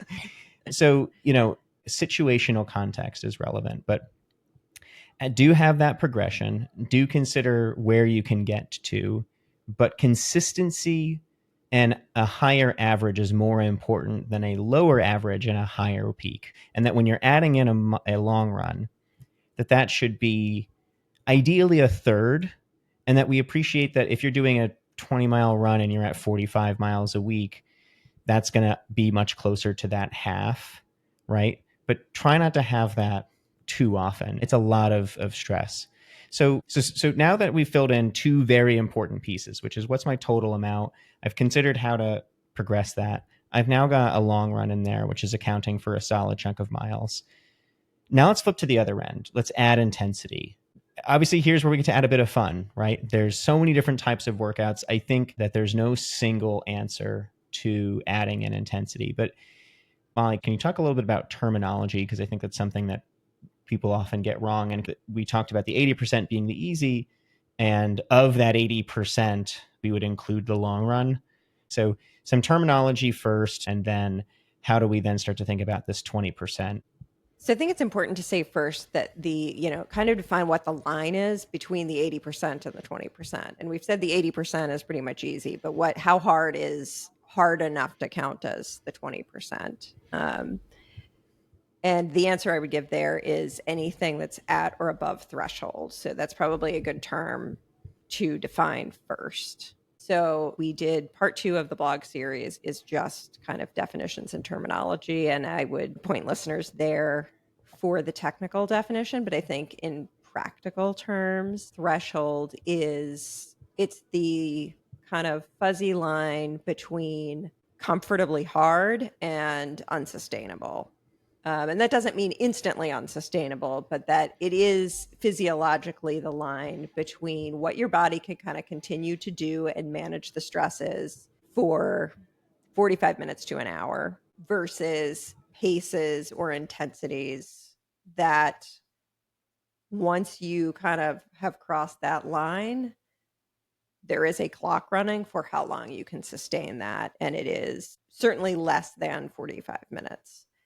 So that's kind of any pace from a full all-out sprint back to mile pace or 5K pace, depending on what your speed is. But all of those paces are things that you are going to get tired pretty quickly, and just slowing down briefly is not going to be enough to recover from them. So it's sort of a one-way ticket to a finish line at that point. And that's why it's such an important physiological state to be able to feel and to identify when you're writing a training plan. But it also means, if you're kind of wrong about what your threshold pace is, you're going to end up doing these workouts at a much, much higher stress than is sustainable or intended.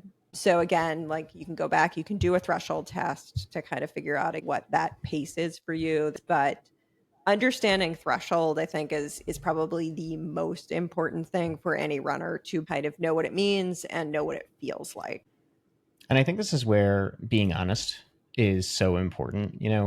Easy pace, I think you should have a range. There are days when I'm going 9:30, there are days that I'm going 7:30, and everything in between. On the flip side of that, though, when we're talking about intensity, if you're doing marathon paced miles at faster than threshold, of course you're going to feel absolutely burnt. When if you backed off, it's always hard to, I think, adjust, for people who use VDOT or for people who use Training Peaks, right? If you adjust your score, nobody wants to do that. We get it. But I think to that point, when athletes manually adjust their VDOT, it only ever goes in one direction. You only ever adjust that up. But I think to that point, then again, be honest with yourself. And I think this is the risk in adhering too much to the pace tables or putting in a recent race result that is, your mile or your 5K. Yeah. The more closely aligned your most recent race is to the thing that you are going to use that to train for, the better. So if you're running a marathon and you put in a mile, that's not going to be good. If a month before that you did a half marathon, then you should use the half marathon time, right? These pace tables assume that you are like somewhat perfectly trained throughout the entire range. Having that honest discussion or manually adjusting it to say like, yeah, I would like to do a 3:30. Last year I did a 3:45. I think I'm better than where I was last year. I'm not sure throwing myself into a 3:30 plan is wise, but maybe I'm a 3:37 pace. That's not unreasonable. But that's where you really have to be honest with yourself of like, okay, well, I'm going to take all these cues from how did I feel last year. It's also why putting in comments into your previous training cycles is also really good because you can see how you felt, and assess whether you think, are you better than where you were last year? um, and because you're going to set yourself up to fail or train at paces that are just unsustainable, and then Yeah. you're going to feel like I am the one who's messing up or quote unquote failing at this workout, and that's going to, I think, be negative to your sort of mental health around like your approach to training. Okay, so that's on terminology, and you talked about threshold. What are some of the other ways in which we can fill this 20%? Yeah. So, speed work is kind of the other one that people think of. That means so many So things. it means so many things. And I think it's also used interchangeably with intervals. I would argue interval is a structure. It is not Speed. a speed workout necessarily. You could do Right. intervals at marathon pace. So, but I think when we talk about speed work, most people are kind of thinking about like track type workouts, whether you do them on a track or Mm-hmm. not. So Is those are irrelevant. Yeah. things that are, more in the sort of traditional track distance repeats. So, 400s, 800s, even mile repeats. Mostly I would say speed work is anything that's happening faster than threshold pace. So in those sort of higher intensity domains, and those are generally, what makes it an interval then is the fact that it is a hard segment followed by a recovery segment. And those again can be, if you are truly a sprinter, often those recoveries are going to be standing rest or walking rest because you actually do need those energy systems to recover before you can put out that kind of energy again. But for distance runners, we tend to do the recovery interval as, a jog or something that is still sort of maintaining an aerobic pace. And part of that is to teach your body to be able to recover while it's still moving. Um, and that's also why we think that they should be kind of the recovery is still part of the quality. Right. Uh, And a lot of the workouts that are in these plans are probably in and of themselves in terms of a general X by some 100 meters are not bad. I think what we would encourage people to think about is what's the X, so how many reps, and what's the speed of the Y 100 meters, right? And when you put those two together and then you add up the amount plus the recovery in terms of a distance, and you add that up across your week for similarly structured, harder paced stuff, what does that come out to as a percentage of your total? I think that's the takeaway that we're trying to get at here. Right. Yeah, Um, and that's where you get the 20%. And if you're edging over that too much, then you probably at a minimum you have an unbalanced week. And if you do that week after week, you really are courting overtraining. so, can I just ask intuitively, right? Somebody might be saying to themselves, but Matt and Molly, intuitively, I'm not sure that makes sense. Why would, if I'm somebody who's part of a group training and I'm doing my workouts, my hard workouts, and then I've got the long run, why would running more, i.e., easy, why would running more, the 80%, allow me to better recover? What about those easy runs is actually aiding in the recovery? Because it doesn't intuitively make sense that I have to run more to recover when I could just sit on the couch and do some yoga. So there is the theory that active recovery is more effective than full rest. As far as I am aware, in the scientific literature, that is actually not 100% borne out. So yeah, I think if you are talking about completely maximizing recovery, then yes, you're probably better served to take a nap. if we're talking about an ultimate goal of increasing kind of time under tension and the amount of stress that we can handle, I tend to look at easy miles maybe less as recovery and more as preparing the body for the harder workouts that are the thing that's going to create the bigger Mm. adaptations.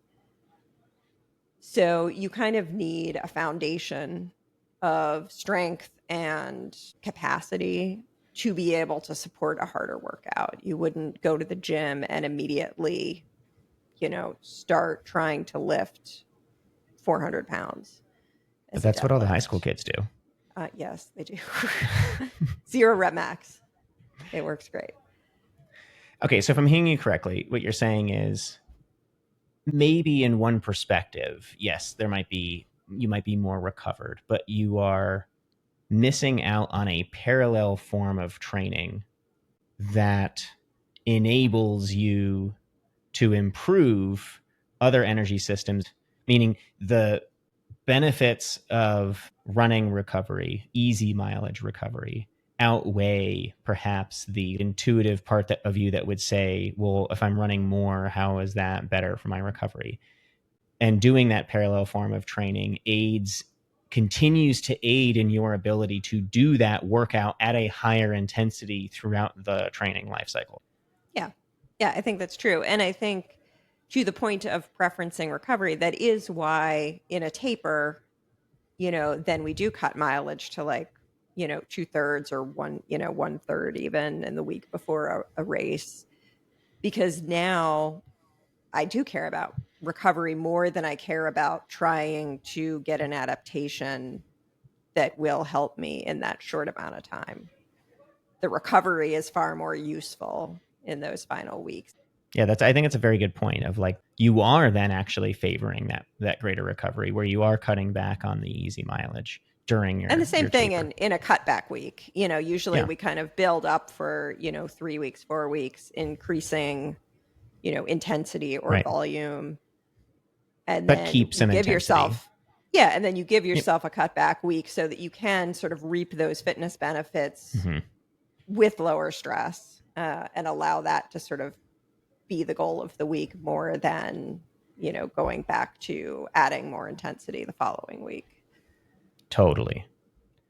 Okay, so to do some basic math and to bring this section home, and then we'll wrap it up with key takeaways, is we've talked about the 20%. We can fill that with some intervals, which, as we've said, is a structure, not a speed. You can do intervals at almost any different speed, 30-second fast reps and miles at marathon. We've got threshold, which is a physiological pace. And then there's progressively faster paces within that from between the threshold and, half marathon, depending on where you are, is likely going to be, slightly slower than threshold. If you were doing an 800-meter pace, I think what Jack Daniels would refer to as interval pace. So I think we should be open about the fact that there are some people who use interval pace as a pace and not as a structure, which is again to Right. the point of understanding that there are different systems out there and that interval means different things to different people. That interval pace in a Jack Daniels world is a faster than threshold, pace.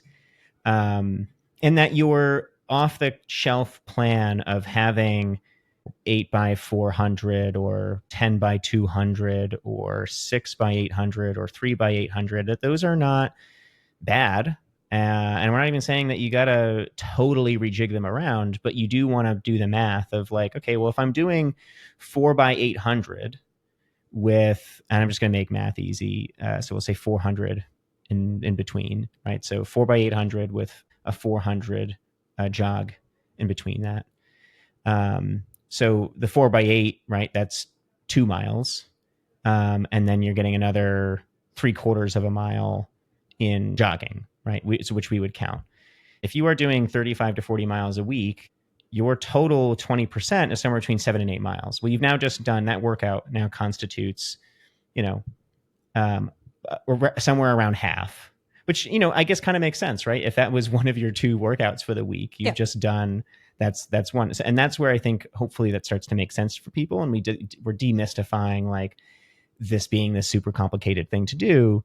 But if you were to do that math of something that somebody has given you, and you're at a slightly lower average mileage, and again, let's assume that you've bought into the 80-20 rule as we've articulated it. And let's say you're at the 30 miles a week, and you've got a plan that is just way higher. We'd argue that you should really be careful about something that, now my example was 4x800. Let's say that the plan said 5x800 or 6x800. That now I would say, especially if you had a similar workout 2 days later, that's way too much work. And if you go out there trying to do both of those things in that week and expect to week in and week out do that well, then one of two things is going to happen. You're either going to continue doing that and you might break down, and that's obviously a bad outcome, or you just stop doing the workouts, and that's not really a good outcome either. We would argue, hopefully as the purpose of this podcast is to help you modify that workout in a way that actually makes sense. So before we get into key takeaways, is there anything else on the adding intensity that you think we've missed? I think to add on to your point on sense checking any workout that you're given, threshold is another one where we've seen group plans where it'll be, 5-6 miles at threshold, which is fine if your threshold pace is 6 minutes, 7 minutes. If your threshold is 9 minutes and you're doing 6 miles at threshold, you're very close to an hour, which, and as I said At earlier, race pace. 45 to 60 minutes is all out threshold effort. That is, you are absolutely spent at the end of it. So unless there's a very, very good reason that you need to be doing something that is essentially a race effort as your Thursday workout, that's something that you should, ask questions about or modify to make sure that you're not doing something where you're just absolutely going to the well. And it's not your fault that you're going to feel terrible or maybe not be able to complete that workout. It's just that the workout really wasn't considering a wide range of paces when they wrote it. Yeah. Okay. So we're going to bring it home with key takeaways and what to expect in part 2. So as I go through this, chime in with anything that you want to add, but I'm going to try and go through methodically what we've just talked about. So number 1, evaluating a plan before you get into one is a really beneficial skill to anybody. Beginner, advanced, from tweaking a plan, asking questions. This is a skill that really everybody we think would benefit from. Number 2 is you need to understand then where you're going to run encompasses a lot of things. Where is that run? When is it? And what is it? So not just thinking about it as a distance, but also as a geographic location, weather, travel, right? We didn't even touch on travel considerations, although it's outside of the plan. I wouldn't say it's part of the plan, but probably more about general consideration. But that might impact your taper. And so I think if you're thinking about the entirety of a training plan, even the last couple of weeks, as you're writing that out, travel is certainly important. Third is being honest with yourself, right? We talked about understanding your current fitness, not falling prey to mile envy, Strava envy, comparing yourself to somebody else who you run with. You might have similar easy paces. I run with tons of people throughout the week. I run with you. I run with a number of our athletes. I am fortunate in sort of the speed with which I can run, but that doesn't, they're not sort of assuming that just because we're running at the same easy pace that they're doing my workouts, and vice versa, right? So it goes true for anybody in terms of making sure that when you're comparing yourself, it's almost always never a good thing to do. This is where physiological considerations come in. We talked about fast twitch, slow twitch, the practical ways to think about that in terms of how that could impact what you fill your training plan with. And then when putting pen to paper, we can break it down into 3 separate pieces: total mileage, that last column in our spreadsheet, a long run progression, types of intensity. I will say, I keep saying spreadsheet. I think VDOT allows you to have just an athlete plan, which you can connect to your phone.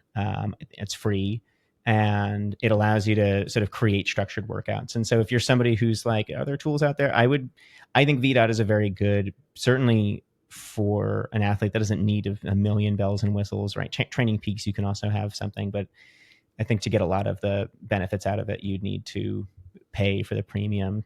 But for most people, the free plan on VDOT is really good. And you can write workouts, and it does the calculations for you for a number of the things that we've talked about, including what's the total mileage at the end of the week. It doesn't calculate the 20% as we've described it, but it can more easily help you get there. I think it does retrospectively. It will retrospectively tell you for a previous week how much time you spent in each kind of heart rate range, at least, or intensity. So I think that's also something that, at least even if you just upload previous training plans, can be an interesting kind of way to assess, how those things break and down. that's for actual data, not prospective, what you've written. Yeah, right? I think it only does it for runs that you've done, because it's using what your actual effort was as opposed to predicted. Got it. Okay.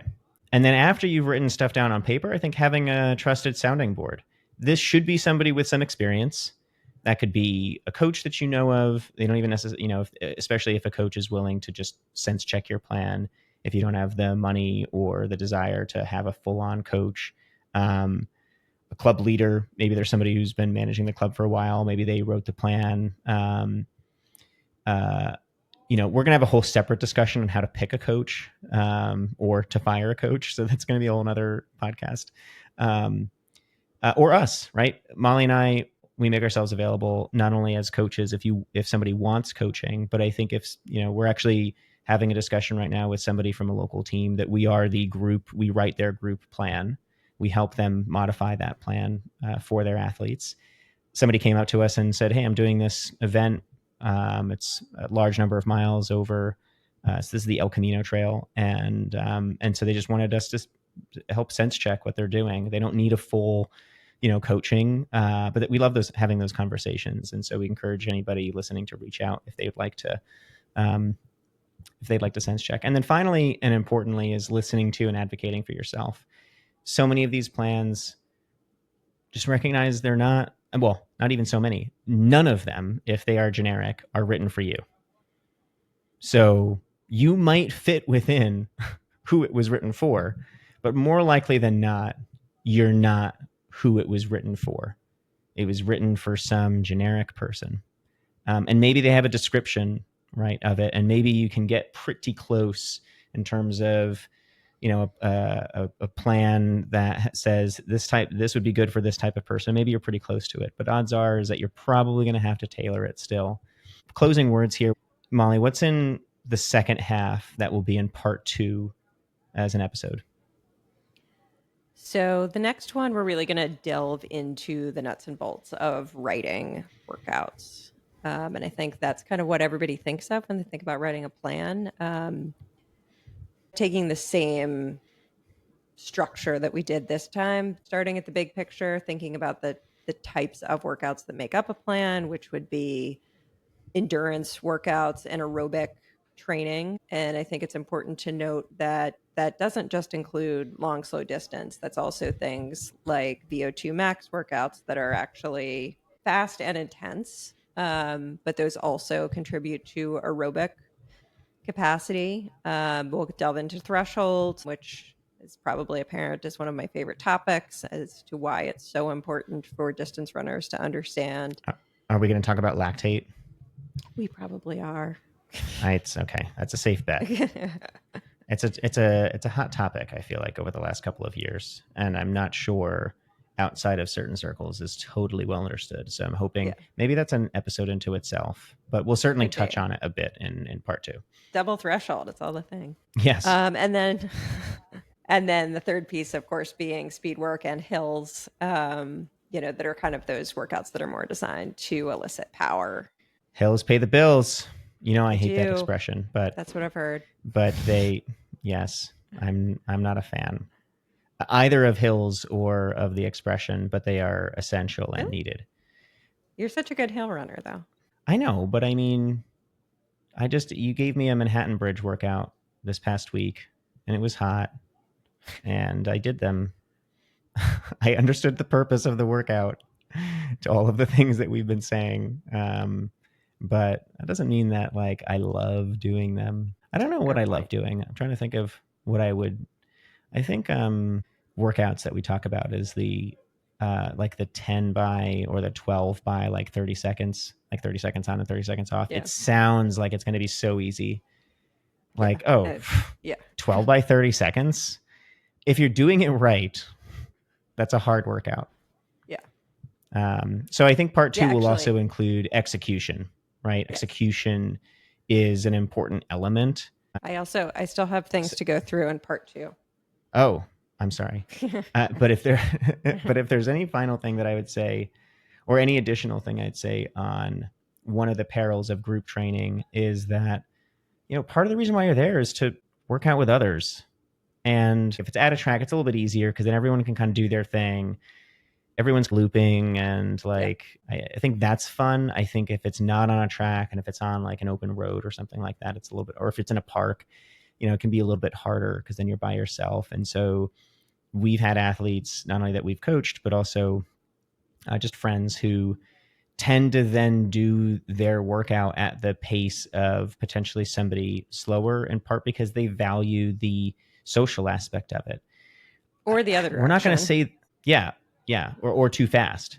And the too fast, I would say, is a mistake. I get it. A social element is super critical.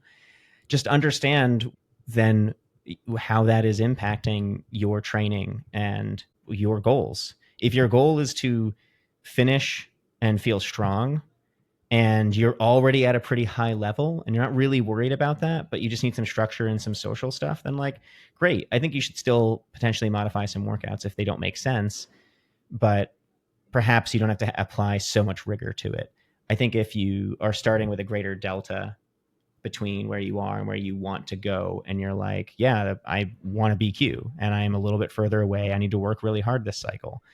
Um, the social element is important, but so is executing the workout effectively. And that's a hard choice, especially if the social element for you is super important. And maybe there are ways that you can adjust your workout and your training to make sure that you're still getting that social element while giving yourself the abilities to succeed by executing the workout.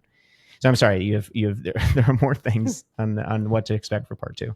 Yeah. So beyond thinking about workout construction, we're going to talk a little bit about kind of the various, levers you can pull. So things like how many reps are you going to do? How long are the recoveries? What is the pace? These are all things that you can, you're going to have to make decisions about those if you're writing from scratch. And even if you're evaluating a plan that exists, those are things that might be affected by your physiology or your goals that you might want to tweak a little bit. And then finally, timing of kind of when we emphasize each of these things: aerobic endurance, threshold workouts, and speed work. I think a lot of group plans tend to do all of them at once.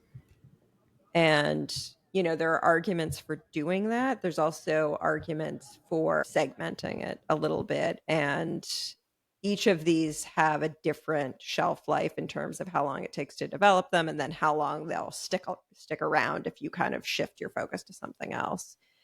So, I kind of think of it like making Thanksgiving dinner or something. Like, you have to be aware that the turkey's going to take 4 hours and like the sweet potatoes are going to take an hour. So you shouldn't put them in the oven at the same time. Maybe something else, you just, you make the pie ahead of time and you pop it back in at the end to warm it up. So there's ways to kind of think about each of these elements with the amount of time you want to spend on them based on what you need, and then how you want to structure that in a plan, and when you're doing your longest long runs and how close that is to race day and things like that. We've covered so much, but I've really enjoyed this conversation, and this being one of the first episodes of Legwork. And you and I are going to have these types of conversations a lot. And I hope people will get as much value out of them as I do in talking to you as a business partner and as a co-coach. I'm always learning something from you, hopefully vice versa. And so I look forward to doing part 2 with you. Yeah, it's going to be great.